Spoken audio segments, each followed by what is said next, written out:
আজকের ক্লাসে আমরা একটা অদ্ভুত ইন্টারেস্টিং ব্যাপার নিয়ে আলোচনা করতে যাচ্ছি। আজকের এই চীন ভারত যুদ্ধ পরিস্থিতির মধ্যে ব্যাপারটা বিতর্কিত হয়ে যেতে পারে, এই ভয়টাও খানিকটা পাচ্ছি। কি বিষয়? How Sikkim become part of India. Sikkim ভারতের অঙ্গরাজ্য কিভাবে হলো? একটা 300 বছরের পুরনো কিংডম, স্বাধীন রাজ্য কিভাবে ধাপে ধাপে ভারতের সঙ্গে মিশে গেল বা মিশে যেতে বাধ্য হলো, তার সম্পূর্ণ ইতিহাস আমি তোমাদেরকে বলবো। ভিডিওটা শেষ অবধি দেখো, না টেনে দেখো। আর এই কথা বলতে গিয়ে কিছু বিতর্কিত কথা আসবে। কোনো একটা পলিটিক্যাল পার্টির ভাবাদর্শে যদি তুমি বিশ্বাস করো, দুঃখ পেও না, কারণ ইতিহাসে যা ঘটেছে আমি তাই বলছি। আর কখনো কখনো কারো কাছে ইতিহাস তো তেতোই হবে। সিকিমের লোকেশনটা আগে একটু খেয়াল করো। ছবিতে দেখো, সিকিমের লোকেশনের উত্তরে সিকিম প্রাচীন একটা কিংডম, রাজ্য। তার উত্তরে ছিল তিব্বত কিংডম, তিব্বত রাজ্য। তখনও চীন এটাকে দখল করেনি, স্বাধীন তিব্বত রাজ্য। এর পূর্বে কে? ভুটান। খেয়াল করছো? ভুটানের চুম্বি ভ্যালি, ডোকলাম, যেটা চীন আর ভারতের বিরোধের জায়গা, সেই ডোকলাম ভ্যালিটাও কিন্তু ভুটানের এই সীমান্তে পড়ে, সিকিম সীমান্তে। অর্থাৎ পূব দিকে হচ্ছে ভুটান রাজ্য, পশ্চিম দিকে নেপাল রাজ্য, গোর্খা কিংডম, আর দক্ষিণ দিকে সেই সময় শিলিগুড়ি, বাংলা, সেই সময় ইস্ট ইন্ডিয়া কোম্পানি। এখন চারধারে প্রতিবেশী রাজ্যগুলো যদি আলাদা আলাদা ক্যারেক্টারের হয়, আলাদা আলাদা মেন্টালিটির হয়, তাহলে প্রবলেম তো হবেই। সিকিমের ক্ষেত্রেও কিন্তু প্রবলেম ছিল, এবং গোড়ার দিন থেকে প্রবলেম ছিল। একটু একটু করে প্রবলেম বুঝে যাবে। প্রথমে এই কথাটা শোনো যে সিকিমে যে রাজবংশ রাজত্ব করত, সেই রাজারা তিব্বত থেকে এসেছিল। তাদের ধর্ম ছিল বৌদ্ধ, কালচার তিবেটিয়ান কালচারের সঙ্গে অনেক বেশি মিল ছিল। সিকিমে তিব্বত থেকে রাজা যখন এসে তার রাজবংশের প্রতিষ্ঠা করে, সেই রাজবংশের নাম কি ছিল? নামগিয়ালস, নামগিয়ালস। আর রাজাকে, সিকিমের রাজাকে বলা হতো কি? চোগিয়ালস। ওকে, চোগিয়াল। এই চোগিয়াল, এই রাজবংশ, নামগিয়াল রাজবংশটা প্রতিষ্ঠিত কবে হয়েছিল? 1642 খ্রিস্টাব্দে। আরেকবার প্রতিষ্ঠিত হয়েছিল সিকিমের স্বাধীন রাজবংশ, নামগিয়ালস রাজবংশ, 1642 খ্রিস্টাব্দে। তার যিনি রাজা, তিনি কী নামে পরিচিত ছিলেন? চোগিয়াল নামে পরিচিত ছিলেন। এই রাজ্যটা 16ই মে 1975, 16th of May 1975 ভারতের সঙ্গে মিশে যায়। অতএব 1975 সালের আগে, 1642 থেকে 1975 অবধি এটা কিন্তু একটা স্বাধীন কিংডম ছিল, এবং এর রাজাকে চোগিয়াল বলা হতো। ঘটনা ঘটল কি, অষ্টাদশ শতকে, 18 শতকে নেপালের গোর্খা যে কিংডম, তারা ধর্মে হিন্দু, তারা সিকিম রাজ্য আক্রমণ করে ফেলে এবং সিকিমকে দখল করে নেয়। মূলত এই অষ্টাদশ শতকেই কিন্তু দলে দলে নেপালিরা, যারা ধর্মে হিন্দু, তারা সিকিমে এসে বসবাস করতে শুরু করে। এবং এই যে বসবাস করতে শুরু করা, তাদের বংশবৃদ্ধি, তাদের আশাটা এত বেশি বেড়ে যায় যে সিকিমের যারা আদি লেপচা এবং ভুটিয়া, যারা ধর্মে বৌদ্ধ ছিল, তারা ক্রমশ সংখ্যালঘু হতে থাকে, আর নেপালিরা সংখ্যা গুরু হয়ে যেতে পারে। এই যে নেপালিরা সংখ্যা গুরু হয়ে গেল, আমি 2011 রিপোর্টটাও তোমাকে বলবো, সেন্সাস রিপোর্টটা, এইখান থেকে কিন্তু সমস্যার সূত্রপাত। কী সমস্যা আমি বলছি। দেখো, এই মুহূর্তে তাহলে নেপাল এর আন্ডারে রয়েছে সিকিম, সিকিমের রাজা হেরে গেছে। এই সময়ে নেপালের গোর্খা রাজার সঙ্গে ইস্ট ইন্ডিয়া কোম্পানির একটা যুদ্ধ হয়। কোন যুদ্ধ? 1814 থেকে 1816 মধ্যে নেপাল এবং অ্যাংলো নেপাল একটা যুদ্ধ হয় ইস্ট ইন্ডিয়া কোম্পানির সঙ্গে। এই যুদ্ধে বুঝতে পারছো, নেপালিরা গোর্খা সৈন্য প্রচুর বীর বিক্রমে লড়েছিল, কিন্তু আলটিমেটলি ইংরেজদের উন্নত অস্ত্রের কাছে তারা হেরে যায়। 1816 খ্রিস্টাব্দে একটা সন্ধি হয়, সেই সন্ধির নাম হলো সুগলির সন্ধি। কি সন্ধি?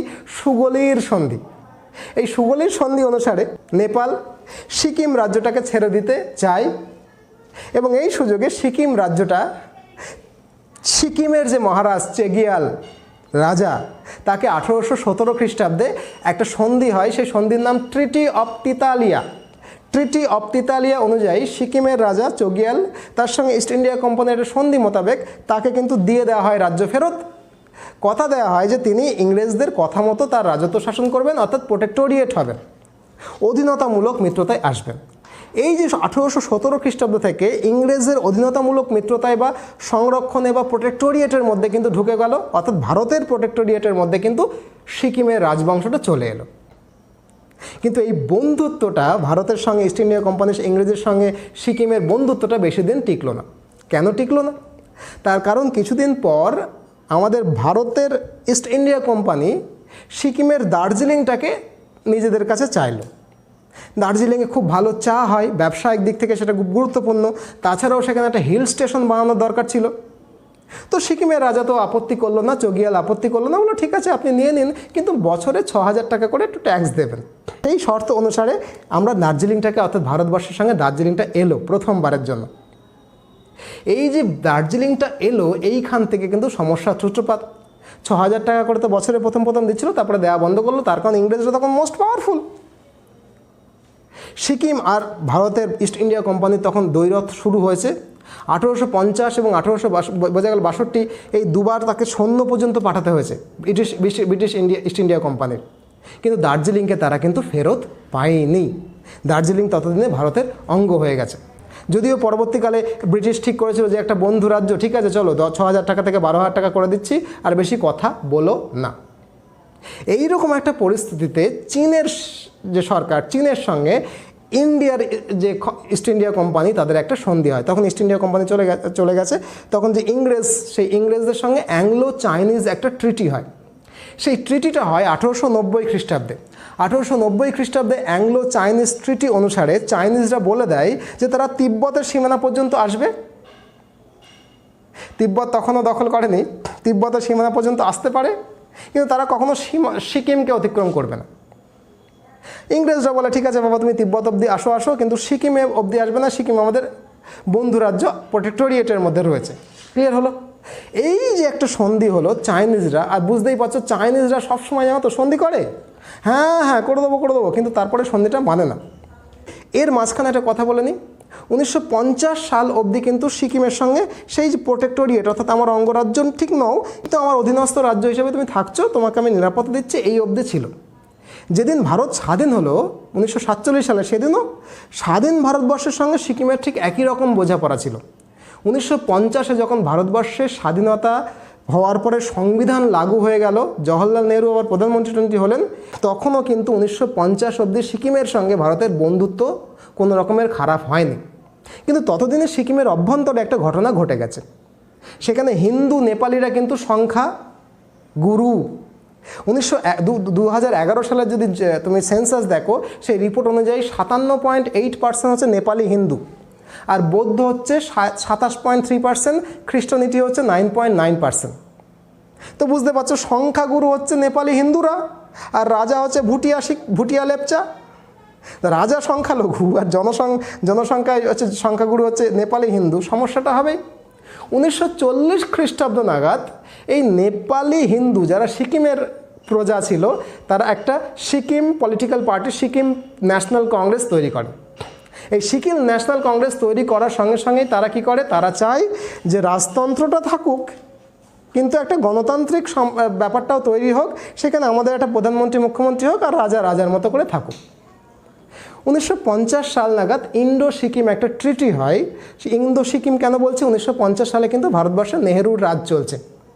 নেহেরুর সঙ্গে সেই সময়কার ওইখানকার যিনি রাজা ছিলেন চগিয়াল, তাকে বলা হতো তাশি নামগিয়াল, এবং নেহেরুর সঙ্গে একটা বন্ধুত্বপূর্ণ ট্রিটি হয়, যেটা ইন্ডো সিকিম ট্রিটি নামে পরিচিত। সেই ট্রিটি অনুযায়ী কি ঠিক হয় যে না, ওখানে ভোট হবে, ভোট হয়ে একটা স্বাধীন একটা গণতান্ত্রিক সরকার আসবে। ক্লিয়ার হলো? রাজার মতো থাকবে। সেই অনুযায়ী ভোট হলো, একটা চিফ মিনিস্টার হলেন সিকিম কংগ্রেস পার্টি থেকে, অবশ্যই নেপালি, তার নাম কে লেন্ডুপ দর্জি। ইনি হলেন সিএম, আর চগিয়াল থাকলেন তাশি নামগিয়াল, অর্থাৎ সেখানকার রাজা থাকলেন। এই অবধি চলছিল ঠিকঠাকই। কিন্তু এই যে চগিয়াল তাশি, তার সঙ্গে আমাদের নেহেরুর বন্ধুত্বটা কিন্তু সাংঘাতিক ছিল। তারা একসঙ্গে খেত, একসঙ্গে উঠতো, এরকম অবস্থা, খুব ভালো বন্ধুত্ব। তাশি জানতেন যতদিন নেহেরু ক্ষমতায় আছে ততদিন আমার কিছু হবে না। এই তাশি আর তার ছেলে, তার নাম হচ্ছে পালডেন থন্ডুপ নামগ্যাল, তাশির ছেলে, যে পরবর্তীকালে রাজা হবে। এরা যখন অন্য কোথাও বেড়াতে যেত, অর্থাৎ বাইরের দেশে বেড়াতে যেত, তখন আলাদা ফ্ল্যাগ নিয়ে যেত আর বলতো আমরা স্বাধীন রাজ্য, ভারতের সঙ্গে আমাদের কোনো সন্ধি টন্ধি নেই। নেহেরু শুনতো আর হাসতো, ঠিক আছে বাবার সঙ্গে আমাদের বন্ধু ছেলে এরকম বলছে, ইটস ওকে। এই সময় যে রাজকুমার, যার নাম পালডেন থন্ডুপ, যে বাবার মৃত্যুর পরে রাজা হবে, এই 1963 সাল নাগাদ তার বাবা তাসির মৃত্যু হয়ে যাওয়ার পর তার ছেলে পালডেন থন্ডুপ রাজা হয়ে গেল। আর 1964 সালে কিন্তু আমাদের জওহরলাল নেহরুর মৃত্যু ঘটে গেল। নতুন সরকার ভারতের ক্ষমতা এলো, তারা সিকিমের ওই আমি স্বাধীন রাষ্ট্র এটা বরদাস্ত করতে শুরু করলো না, পারলো না বরদাস্ত করতে। এদিকে পালডেন থন্ডুপ একটা বিয়ে করলো যার নাম হোপ কুক। হোপ কুক একজন আমেরিকান লেডি, যাকে বলা হতো, সন্দেহ করা হতো, আমি সন্দেহ কথাটা জোর দিয়ে বলছি, she was A CIA agent. 1973 খ্রিস্টাব্দে এদের যদিও ডিভোর্স হয়ে যায়, কিন্তু বিয়ের পরে সিকিমে আসে এবং সিকিমের সমস্ত ক্ষমতা নিজের কুক্ষিগত করে ফেলতে চায়। তখন 1973-74 নাগাদ সমস্ত ক্ষমতা আসলে হোপ কুক এর হাতে চলে যাচ্ছে। আর হোপ কুক একজন আমেরিকান, সন্দেহ করা হচ্ছিল তিনি আমেরিকান এজেন্ট, অর্থাৎ সিকিমের অভ্যন্তরীণ রাজনীতিতে আমেরিকা আবার নাক গলাবে। সেই সময় কিন্তু ভারত রাশিয়ার অক্ষে রয়েছে, রাশিয়ার অ্যাক্সেসে রয়েছে। অর্থাৎ এই 1973 সাল নাগাদ কিন্তু গণ্ডগোলটা হতে শুরু করে। সেই সময় সিকিমের অভ্যন্তরে কিন্তু ভারতের অ্যাডমিনিস্ট্রেশন সম্পূর্ণ রকমভাবে রয়েছে। এইখানটা তার প্রেক্ষিত বলে দেওয়া দরকার। 1950 সালে, এখন 1973-74, 1950 সালে চীন কিন্তু ওই সব সন্ধিফন্দি ভেঙে টেঙে দিয়ে তিব্বতকে গায়ের জোরে দখল করে নিয়েছে। তিব্বতকে 1950 সালে চীন অধিকার করে ফেলেছে। তাহলে কি চীনের সীমান্ত একদম সিকিম লাগোয়া চলে এসেছে? চীনকে তো বিশ্বাস করার দরকার নেই, চীন হচ্ছে বিষাক্ত সাপ, মানে জাতিটাই এরকম, খায় সাপ, আর তাদের নেচারটাও সাপের মতো, কখন সিকিম দখল করে নেবে। অর্থাৎ ভারতের অভ্যন্তরে এটা কিন্তু টেনশন শুরু হলো। টেনশনটা আরও বাড়লো 70-এর দশকে। পশ্চিমবঙ্গ জুড়ে কিছু দল লোক বন্দুক নিয়ে বন্দুকবাজি করতে শুরু করলো আর বলতে শুরু করলো চীনের চেয়ারম্যান নাকি তাদের চেয়ারম্যান, চীনের চেয়ারম্যান আমাদের চেয়ারম্যান, বিপ্লব দীর্ঘজীবী হোক দিয়ে ঢিসক্যাও করে মানুষ মারতে শুরু করলো, বিপ্লব হতে শুরু করলো। তবে পশ্চিমবঙ্গে লাল বিপ্লব হচ্ছে, আমি কিন্তু কমিউনিস্ট পার্টিকে বলছি না, আমি বলছি 70-এর দশকে একটা উত্তাল হয়েছিল, গুলি সন্ত্রাস, তাই না, মেরে ফেলো, কেটে ফেলো, খুন করে ফেলো, একটা রক্তক্ষয়ী অধ্যায় তৈরি হয়েছিল। তাহলে পশ্চিমবঙ্গে রক্তক্ষয়ী সংগ্রাম, যারা বলছে চীনের চেয়ারম্যান আমাদের চেয়ারম্যান, ওদিকে সিকিমের বর্ডারে চলে এসেছে চীন। কোনো কারণে যদি এটা করিডর একটা করে ফেলা যায়, তাহলে পশ্চিমবঙ্গ সিকিম করিডর যদি হয়ে যায় চীনের, তাহলে পুরো সাউথ, এই যে নর্থ ইস্ট আমাদের তো যে 5টা সিস্টার রয়েছে, 5টা রাজ্য রয়েছে, সে পুরোটা তো ভারতের সঙ্গে আলাদা হয়ে যাবে, তাই না? তুমি প্রেক্ষিতটা বোঝো। অর্থাৎ 1973-74 নাগাদ তখন আমাদের রাজগদিতে কে রয়েছে বলো তো? ইন্দিরা গান্ধী রয়েছে, দেবী দুর্গা। সো তার গদিতে বসে থাকার সময় এইরকম চীনের এত সাহস, সে এই পশ্চিমবঙ্গ এরকম করবে, সে তো এই সন্ত্রাসবাদী নকশালবাড়ি আন্দোলনকে কড়া হাতে দমন করে দিয়েছিল। এখন তোমাদের অনেকে আমার কথা শুনে আঘাত লাগতে পারে, কিন্তু আমি ব্যক্তিগতভাবে খুনোখুনি রাজনীতিতে বিশ্বাস করি না। ওকে, এই যে আন্দোলনটাকে কড়া হাতে দমন করলো, আর কি করলো, সিকিমকে সেই সময় কিন্তু ভারতের অঙ্গরাজ্য বানানোর জন্য তোড়জোড় শুরু হলো। ক্লিয়ার হলো কি হলো না? তোড়জোড়ের প্রথম খেলাটা কীভাবে খেলতে শুরু করলো ইন্দিরা গান্ধী, তার ইতিহাসটা পরিষ্কার করে শুনে না। সিকিমের যারা ক্ষমতায় ছিল, সিকিম ন্যাশনাল কংগ্রেস, ওকে, তারা তখন রাজতন্ত্রটাকে তুলে দাও এই দাবিতে কিন্তু সওয়াল করতে শুরু করলো। কেন? চাইনিজরা তখন রাজার মাথা চিবিয়ে দিয়েছে যে হ্যাঁ, তোমার কোনো ক্ষমতা নেই, সব তো ক্ষমতা সিকিম ন্যাশনাল কংগ্রেসের, আর সিকিম ন্যাশনাল কংগ্রেসের ভারতের বন্ধুত্ব খুব ভালো, ভারত তোমায় দখল করে দেবে, তার থেকে আমার কাছে আসলে আমি তোমাকে স্বাধীন রাখবো, ইত্যাদি ইত্যাদি।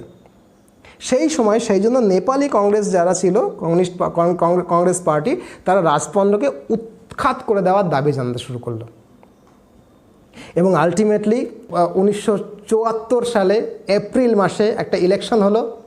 সেই ইলেকশানে রাজতন্ত্রটাকে রাখা হলো, সিকিমের ন্যাশনাল কংগ্রেস সমস্ত আসন নিয়ে ক্ষমতায় এলো।